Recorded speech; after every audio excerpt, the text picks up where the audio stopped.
Hi, I'm Sarah, and welcome to BBC News School Report from Tehidal Girls, Blackburn.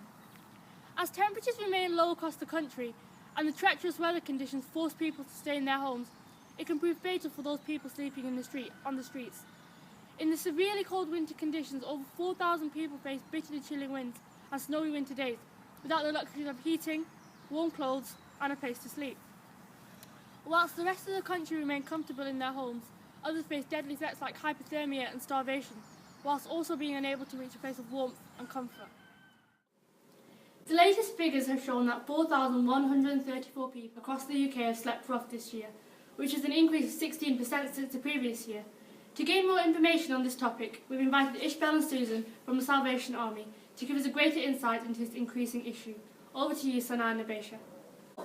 How does the Salvation Army play a part in reducing the amount of people experiencing homelessness? It's important for us to talk about people who are experiencing homelessness rather than homeless people.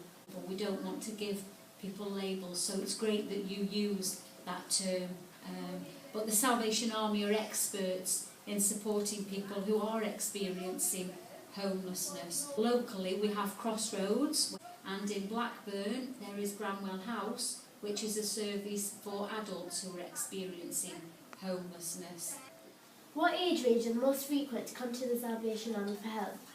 Right, well, I asked a team at our head office who collect all kinds of data, and they collect the data on things like age, ethnicity, gender, disability, and they collect this data to ensure that the services that we're providing are meeting the needs of the people who matter most to us, and our service users, the people that come for help. The data showed that the biggest age range is actually now is 25 to 34. Well, Ishbel's going to share with us just a case study now. People that have stayed at Crossroads, this is their own words. This is Amy, and she said, "I moved to Crossroads when I was 16. I found myself homeless and about to start college. Without Crossroads, I would have had to give up further education and find a full-time job to try and financially support myself. This allowed me to gain vital work experience, a major contribution to getting into university. I was fortunate enough to gain a place at the Royal Veterinary College, which I started in September. None of this would have been possible without the continued support of Crossroads." What can we do to help homelessness in our area? Well, I think the main thing is not to be judgmental, and it's very easy to judge that person and wonder exactly why they're there, why are they doing what they're doing, etc.